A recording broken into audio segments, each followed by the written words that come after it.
Bank of বরোদার ATM এ চলে এলাম। যেহেতু নতুন এটিএম কার্ডের পিন জেনারেট করতে চাই, খুবই সহজ, কয়েক মিনিটের ব্যাপার। এটিএম মেশিনে এসে জাস্ট এটিএম কার্ডটা ইনসার্ট করতে হবে।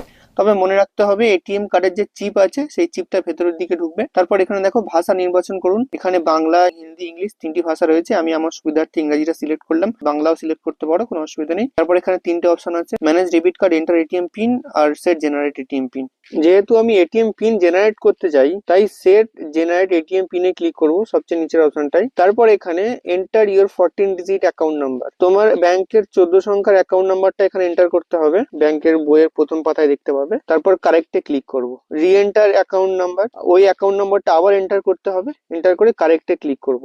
তারপর ফোন নাম্বার এন্টার করতে বলছে, তোমার ব্যাংকের সঙ্গে যে ফোন নাম্বারটা লিংক করা আছে সেই ফোন নাম্বারটা এখানে এন্টার করবে। তারপর কারেক্টে ক্লিক করবে। তবে খেয়াল রাখবে ফোন নাম্বারে যেন রিচার্জ থাকে, রিচার্জ না থাকলে আবার এসএমএস আসবে না, জিও হলে আলাদা ব্যাপার। আচ্ছা, তারপরে ওটিপি আসবে ওই ফোন নাম্বারে। ওটিপিটা জাস্ট এখানে টাইপ করে রিসিভ কারেক্ট এই অপশনটাতে ক্লিক করবে। তারপরে একটু ওয়েট করতে বলবে। তারপরে দেখো please enter your new pin, তোমার এটিএম এর যে পিন সেট করতে চাও সেই 4টে পিন এখানে জাস্ট এন্টার করবে। আমি 4টে পিন এখানে এন্টার করলাম। রি এন্টার পিন আবার এন্টার করতে বলবে, আবার এন্টার করবে। তারপর একটু ওয়েট করতে বলবে। একটুখানি প্রসেস হওয়ার পরে পিন চেঞ্জ সাকসেসফুলি, এখানে রিসিভও বেরিয়ে গেছে, রিসিভও আছে দেখো, পিন চেঞ্জ কমপ্লিট। এটিএম এর উপরে পপ আপ দেখা যাচ্ছে, pin change successfully, please take your card. এখানে কার্ডটাও তোমরা বের করে নেবে, অবশ্যই কার্ড না বের করে এটিএম থেকে তোমরা যাবে না। ভিডিওটা এখানেই শেষ করছি, দেখা হবে পরবর্তী ভিডিওতে। এই চ্যানেলে নতুন হলে ভিডিওটাকে লাইক করে চ্যানেলটাকে সাবস্ক্রাইব করে দাও। দেখা হবে পরবর্তী ভিডিওতে।